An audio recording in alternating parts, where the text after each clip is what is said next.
क्या हो जब एक सिल्वर टंग इंसान कोई भी किताब पढ़े तो उसके कैरेक्टर बाहर आ जाएं? क्या हो जब एक किताब से बाहर आए हुए कैरेक्टर तबाही मचाने लगे?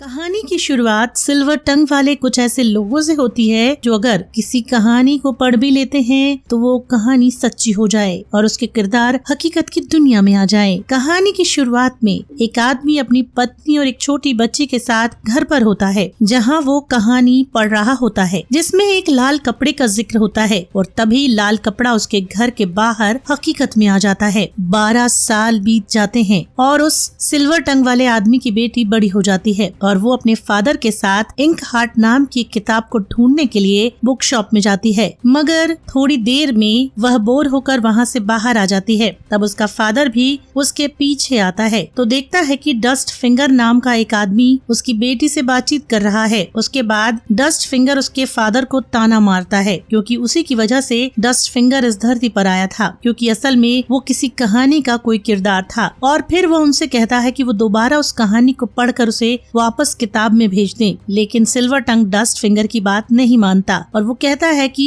कैप्रिकॉर्न भी यही चाहता है कि वह उस कहानी को पढ़े और उसे भी वापस उसकी दुनिया में भेज दे, मगर सिल्वर टंग उसकी बात न मानकर डस्ट फिंगर को धक्का देकर अपनी बेटी के साथ वहाँ से चला जाता है। आगे वो लड़की अपने पापा से पूछती है कि वह कौन लोग थे और उससे क्या चाहते थे, तो वह उसे कुछ नहीं बताता और उससे कहता है कि आगे से वो उसकी दादी के यहाँ रहेंगे, क्योंकि सिल्वर टंग अक्सर एक जगह से दूसरी जगह पर शिफ्ट होता रहता है और किसी भी एक जगह पर ज्यादा समय तक नहीं रुकता। अगले दिन वो अपनी बेटी को लेकर उसकी दादी यानी अपनी माँ के घर चला जाता है। वहाँ खूब तेज बारिश हो रही होती है और तभी डस्ट फिंगर आ जाता है और फिर उसे उस कहानी को पढ़ने के लिए इंसिस्ट करता है और उसको बताता है कि उसने कैप्रिकॉर्न को सब कुछ सच सच बता दिया है। और तभी कैप्रिकॉर्न के बहुत सारे साथी वहाँ आते हैं और सिल्वर टंग और उसकी बेटी को उठाकर अपने साथ ले जाते हैं। तब वहाँ कैप्रिकॉर्न आता है और सिल्वर टंग को अली बाबा और 40 चोर वाली किताब पढ़ने को देता है, जिसमें एक आदमी ढेर सारा खजाना लेकर गुफा में फंस जाता है। अब जैसे ही सिल्वर टंग उस कहानी को पढ़ता है उसके सामने ढेर सारा खजाना आने लगता है। तभी उसके पास किताब का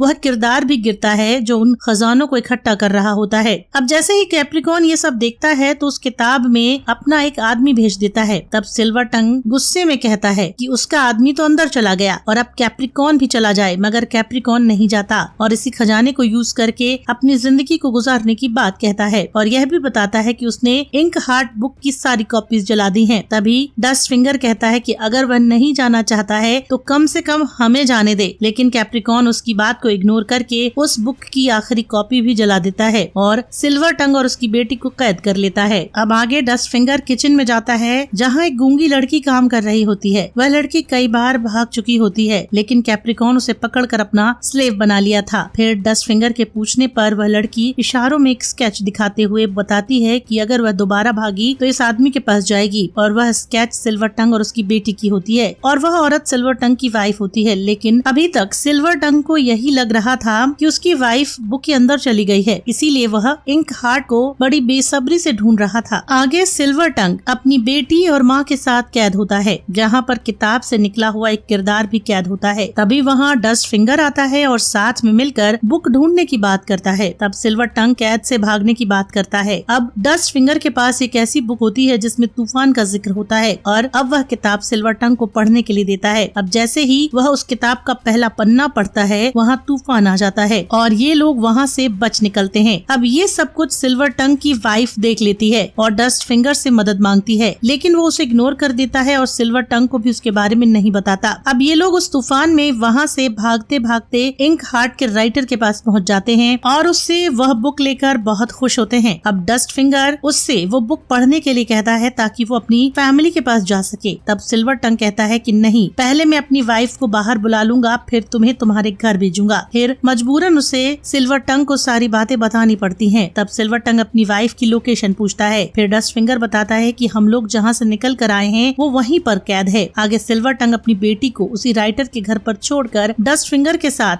कैप्रिकॉर्न के पास अपनी वाइफ को छुड़ाने के लिए निकल जाता है। अब सिल्वर टंग की बेटी एक बुक पढ़ रही होती है जिसमें एक डॉग का जिक्र होता है और तभी वो डॉग उसके पास आ जाता है। इसका मतलब कि इस लड़की में भी सिल्वर टंग वाली एबिलिटी होती है। फिर वहाँ राइटर आता है जो पहले से ही कैप्रिकॉर्न से मिला होता है, जिसके साथ कैप्रिकॉर्न के कुछ आदमी वहाँ आ जाते हैं और उस डॉग को देखकर उन्हें पता चल जाता है कि लड़की भी सिल्वर टंग है, इसीलिए वे लोग उसे पकड़ कर ले जाते हैं। साथ में राइटर को भी पकड़ कर ले जाते हैं और इन दोनों को एक कमरे में कैद कर देते हैं जहाँ पर पहले से डस्ट फिंगर होता है। तब डस्ट फिंगर वहाँ से निकलकर सिल्वर टंग के पास जाता है और उसे बताता है कि उसकी बेटी को भी कैद कर लिया गया है और इंक हार्ट बुक की एक कॉपी अभी भी कैप्रिकॉर्न के पास है, जिसमें से वह एक शैडो नाम के कैरेक्टर को बाहर लाना चाहता है जो बहुत ताकतवर है और आज रात वह उसकी बेटी को इस बुक को पढ़ने के लिए मजबूर करेगा। फिर सिल्वर टंग परेशान हो जाता है। अब आगे सिल्वर टंग की बेटी और राइटर एक बेसमेंट में बैठे होते हैं कि तब राइटर कहता है कि अब मैं स्टोरी को ही चेंज कर देता हूँ और फिर उस लड़की को पढ़ने के लिए कहता है ताकि सब कुछ पहले जैसा हो जाए। और तभी वहाँ पर कुछ लोग आकर सिल्वर टंग की बेटी को अपने साथ ले जाते हैं। तब कैप्रिकॉर्न उसे एक किताब पढ़ने को देता है जिसमें से एक शैडो को बाहर लाना चाहता है। अब शैडो बाहर आ जाता है जो राख से बना होता है, जिसे देखकर सब लोग बहुत डर जाते हैं। आगे राइटर एक ऐसी स्टोरी लिखता है जिसे पढ़ने के बाद शैडो दोबारा वापस चला जाएगा और उस स्टोरी को राइटर सिल्वर टंग की बेटी के कुत्ते की मदद से उसके पास भेजता है। अब जैसे ही वो लड़की पेज पढ़ती है जिसमें लिखा होता है कि शैडो ने जितने लोगों की जान ली है और उनके अंदर जितनी भी सोल्स हैं उन सभी का दर्द शैडो को महसूस हो और वैसा ही होता है। वो आगे पढ़ती है कि वह उन लोगों को मारेगा जिसने भी उसे ऐसा करने के लिए मजबूर किया। इसके बाद शैडो कैप्रिकॉर्न की तरफ बढ़ने लगता है और तभी कैप्रिकॉर्न का एक आदमी उस लड़की से वो पेज छीन लेता है और शैडो वहीं रुक जाता है। लेकिन तभी वहाँ कुछ अजीब दिखने वाली कुछ क्रिएचर्स आने लगते हैं जिनको कैप्रिकॉर्न ने ही बुलाया था। तभी वहाँ पर सिल्वर टंग आकर अपनी बेटी को आगे की कहानी पढ़ने को कहता है और उसके पास ही पेज नहीं था इसलिए वो पढ़ नहीं सकती थी। तभी सिल्वर टंग उसकी तरफ एक कलम उछालता है और कहता है कि उसे अपने हाथ पर लिखकर पढ़े। लड़की वैसा ही करती है। फिर वो अपने हाथ पर लिखती है, पढ़ती है।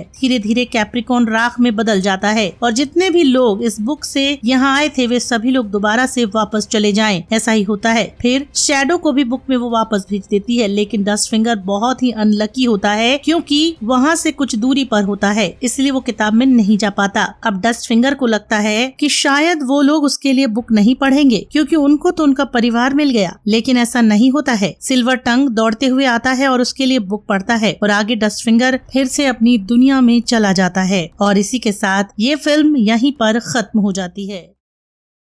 तो उम्मीद करता हूँ कि आपको हमारी कोशिश पसंद आई होगी। कमेंट करके हमें बताएं कि आपको कैसा लगा और दूसरी कौन सी ऐसी फिल्म है जिसको आप देखना चाहेंगे। जल्दी ही मिलते हैं एक दूसरी एक्सप्लेनेशन के साथ। तब तक के लिए धन्यवाद।